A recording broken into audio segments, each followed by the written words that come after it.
तो बता जी सब जानते हैं। अच्छा, तो आज हम कुछ खबरें आपसे डिस्कस करेंगे और कुछ इशारे देंगे आपको। खबरें बहुत ज्यादा हैं, खबरें इतनी ज्यादा हैं कि बस ये सीना फटने वाला है।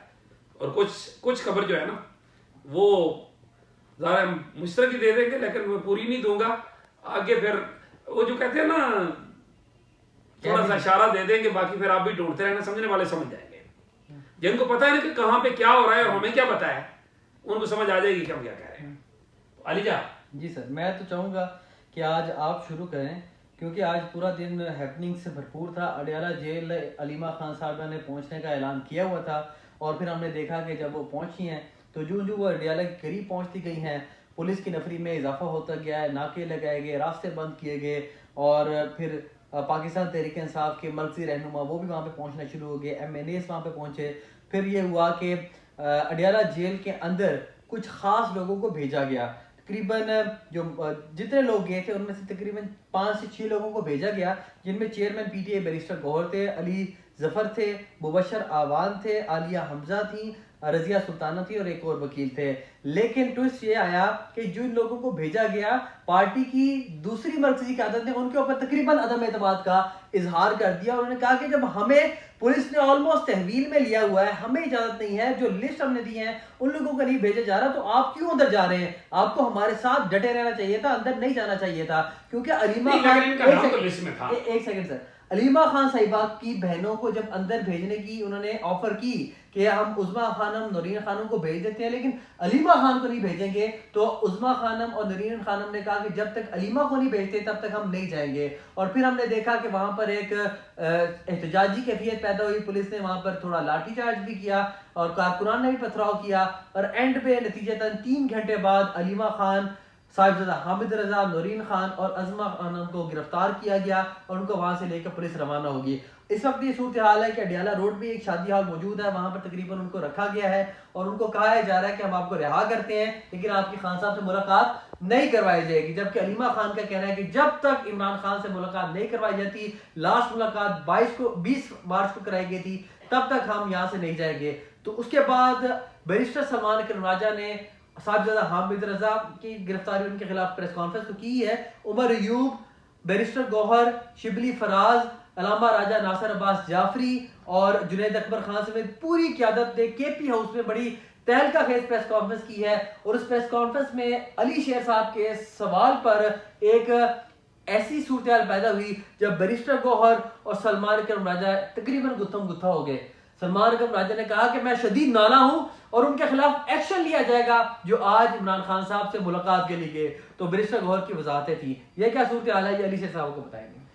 देखिए अली का, आप तो जबरदस्ती, आप और मोहम्मद इमरान साहब मुझे जबरदस्ती अगवा करके PTI की प्रेस कॉन्फ्रेंस में ले गए, और मेरी ना PTI बीट है ना कुछ है, लेकिन मैं जात का तो रिपोर्टर हूँ, तो इसलिए वो अंदर का रिपोर्टर जो है वो सोचता है कि क्या सवाल करना चाहिए।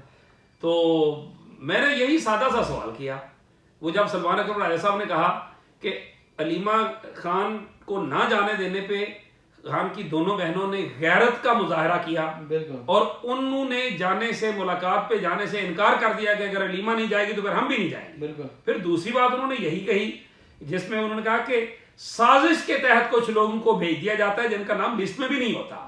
तो जब उन्होंने साजिश के वर्ड यूज किया तो मैंने उनसे सादा सा, जिसको वो कहते हैं ना वसीम बदामी, मासूम सा सवाल पूछ लिया। मैंने कहा जी पहले तो ये बताएं कि जो जाते हैं बगैर लिस्ट के, क्या वो साजिश का हिस्सा है? तो उनके पास उस बात का जवाब नहीं था, इस तरह दो टोक नहीं जवाब दिया। लेकिन जब उनको ये पूछा कि जब खान की बहनों ने गैरत की तो जो लोग मिलने चले गए तो क्या वो गैरतमंद नहीं थे?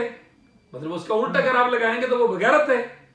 तो उन्होंने उसके जवाब में वो फिर तब क्या फिर अलीजा आपने वो जो असल में वो जब हमारे देखने वालों को ये बताएं कि वो वीडियो क्या, वो सवाल और उसके बाद सलमान अकरम राजा की गुफ्तगू और बैरिस्टर गौहर का फेस, ये जब तक आप देखेंगे नहीं ना आपको समझ नहीं आएगी। ये हम लगा देंगे। दूसरा, बैरिस्टर गौहर बहुत कूल एंड काम कस्टमर हैं, वो अमूमन गुस्सा नहीं करते, लेकिन आज उनके चेहरे पे एक रंग आ रहा था, एक रंग जा रहा था।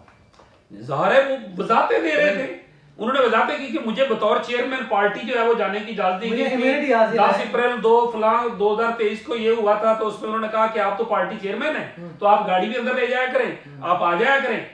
अलीजा साहब, वो हुकूमत पाकिस्तान या इलेक्शन कमीशन जो पाकिस्तान तहरीक इंसाफ को पार्टी ही नहीं मानता, इलेक्शन कमीशन में उसका वजूद ही नहीं है, तो उसके चेयरमैन को बैरिस्टर गौहर को वो पार्टी चेयरमैन मानते ही नहीं है, तो फिर बैरिस्टर गौहर को जो है वहां जाने की बतौर पार्टी चेयरमैन, ये इस्तिस्ना कहां से आया? बिल्कुल। और मैं भी अडयाला जेल जाता रहा हूँ, तो बारहा तब भी ऐसा होता था कि बैरिस्टर गौहर भी मुलाकात किए बगैर वापस आए हैं, कई बार ऐसा हुआ है। लेकिन अब कुछ अरसे से तसलसल है, बैरिस्टर गौहर अंदर जाते हैं और उनको मुलाकात की इजाजत दी जाती है। अरे जब मैं आपको बताऊं, चलो ये तो इनकी जो सिचुएशन हुई, इनकी तो जान शिकंजे में फंसी हुई है। अब केपी के उससे वो सारे जो है उधर गए हैं, जब वो अपने शराजी साहब ने सवाल किया कि आप यहाँ पे बैठे हुए हैं, उधर शराज सिराजी ने पूछा, तो उन्होंने कहा कि आप यहाँ बैठे हुए हैं, आपकी पीटीआई की जो टॉप लीडरशिप जिसके टिकट पे आप सब एमएलए बने हैं, साथ हामिद रजा, आप यहाँ बैठ कर मुज़ामते कर रहे हैं, और वो उधर, और वो वहाँ गिरफ्तार है, या वहाँ तो वो सारी क़यादत गई उधर। अभी इस वक्त जब हम आपसे गुफ्तगू कर रहे हैं, तो शिबली फराज, सलमान के मुराजा, साजिद रजा, हामिद रजा और उनकी गिरफ्तारी के हवाले से एक एहतजाज करने तकरीबन वहां पर पहुंचे, सो कॉल्ड अलीजा। अब चलो ये तो हो गया ना, ये तो सारे जानने देखा है। अब जो कुछ लोगों ने देखा है या कुछ आंखों ने देखा है, अब उस पर डिस्कस कर लें। बिल्कुल सर, कुछ चीजें जोड़े और यार मैं डर रहा हूँ। नहीं कुछ नहीं जोड़ने, यार मैं डर रहा हूँ। आप तो सर टीका लग जाए, डरना नहीं चाहिए। वो क्यों नहीं डरना चाहिए भाई? आपके मेरे हाथ में हक का झंडा है, मेरे सर पे जुल्म का फंदा है, मैं मरने से कब डरता हूँ, मैं मौत की खातिर जिंदा हूँ, मेरे खून का सूरज चमकेगा तो बच्चा बच्चा बोलेगा मैं बागी हूँ, मैं बागी।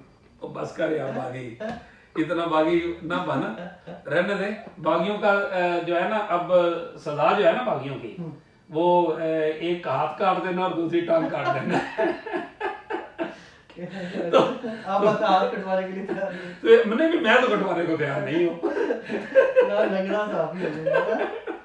अब हमारे एक दोस्त साफी भी हमीद है। यार आपको पता ही है ना, आप देखे पड़े सब नहीं, आप नहीं कह सकते, नहीं बोल सकते। असेसमेंट कह रहे हैं, चलो थोड़ी असेसमेंट ऐसे डार्ट्स में ला देते हैं। मैं इंसार बासी साहब की स्टोरी का हवाला देता हूँ, और इंसार बासी साहब की स्टोरी के मुताबिक वो जो अमेरिका से ला के जिनको मुलाकात कराई गई जी, उनसे जुड़े हुए कुछ लोगों से एक किरदार से मैं मिला हूं, और उस किरदार ने मुझे हिला कर रख दिया। उसके वर्ड्स पता क्या थे? कोट एंड कोट अलीजा। उसने कहा यार क्या करें, वो जो अडयाला में सिख बैठा हुआ है, खान को कहा, अच्छा, उसने कहा वो जो अडयाला में सिख बैठा हुआ है वो कोई बात मानने को तैयार ही नहीं है।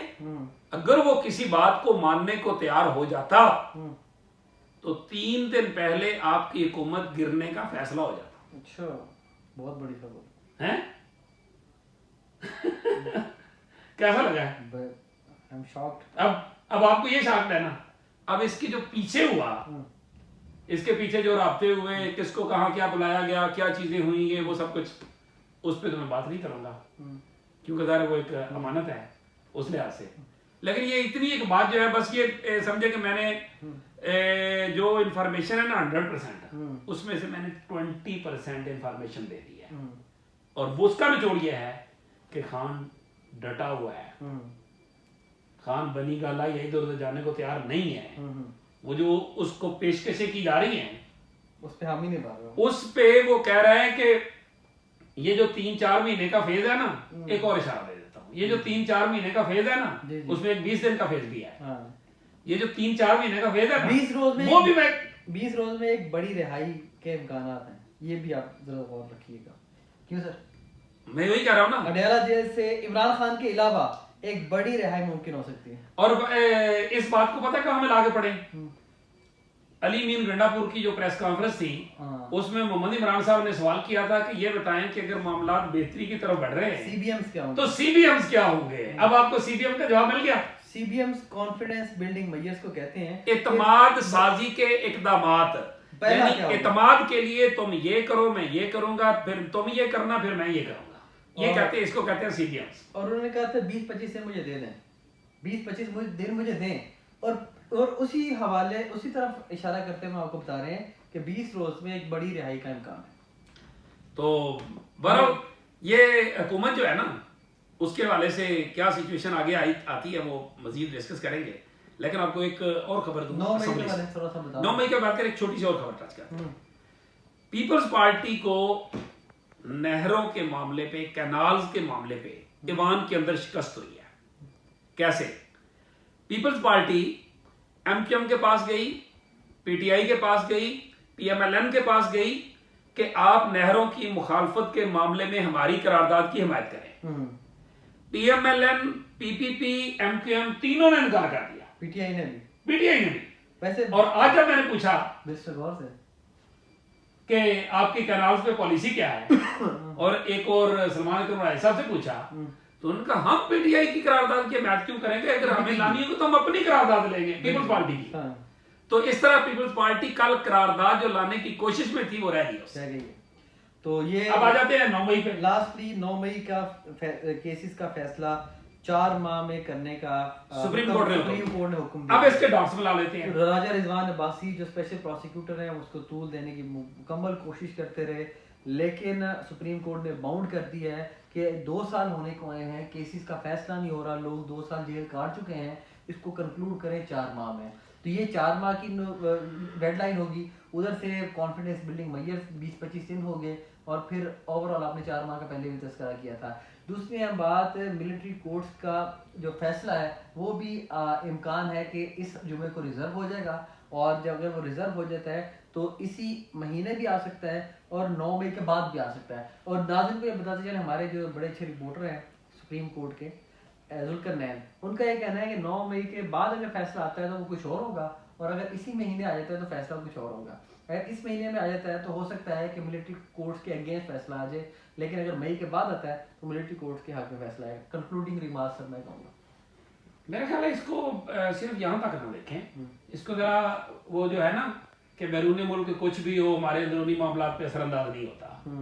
वो जो एक बिल है ना, वो इसमें छोटा सा, अगर रवांडा के शहर मोगादिशु है, चेचनिया, इधर कुछ हो तो शायद पाकिस्तान पे असर ना पड़ता हो, लेकिन अगर अमेरिका में हो तो फिर कुछ फर्क पड़ता है। नहीं, असर तो पड़ता है ना, फर्क तो फिर पड़ता है। तो बहरहाल वो जो बिल है ना, उसकी टाइमलाइन और उसकी टाइम और कब तक वो पास हो सकता है, क्या सिचुएशन है, वो बहुत इंपॉर्टेंट है। बिल्कुल। और उसके बाद ये जो 3-4 माह है ना, बिल्कुल, कि घोड़े ने जुलजना के घोड़े ने निकलना तो है, हाथ किस किस ने लगा के अपने लिए बरकत समेटनी है, ये वाले वर्ड्स भी है ना। स्वाति साहब ने कोशिश की है वैसे, ठीक है। तो वो जो है ना वो वाला मामला, प्लस 20 रोज वाला मामला, प्लस 4 माह के अंदर अदालतों की तरफ से फैसले वाला मामला, और प्लस ये जो मिलिट्री कोर्ट्स में सिविलियन का ट्रायल है इस वाला मामला, और उसमें जो सुप्रीम कोर्ट के रिपोर्टर्स की अक्सरियत कह रही है कि मिलिट्री कोर्ट्स जो है वो उल्टे जा रही हैं, ये सब कुछ मिला के अगर आप पढ़ेंगे ना तो इसका मतलब है कि वो जो एक बात कही जाती थी ना जब 9/11 हुआ था, तो उस वक्त कहा जाता था कि कोई भी रियासत जो है ना वो हर वक्त 100% अलर्ट पे हो के फोर्सेस हो, कोई भी हो, वो हर वक्त 100% प्रेशर में अलर्ट होके खड़ी नहीं हो सकती। उन्हें किसी ना किसी लेवल पे जाके रिलीफ चाहिए होता है, उस प्रेशर को लूज करना होता है। तो शायद मेरे ख्याल चीजें जो है उसकी तरफ उसकी तरफ बढ़ रही हैं, चीजें हमने आपके सामने रखी, डॉट्स कनेक्ट भी किए, फैसला आप खुद कर लीजिएगा। अब तक के लिए इतना ही। मोहम्मद अली खान को और अली शेर साहब को इस उम्मीद के साथ कि आप अपना बहुत ख्याल रखेंगे, दीजिए इजाजत। अल्लाह हाफिज।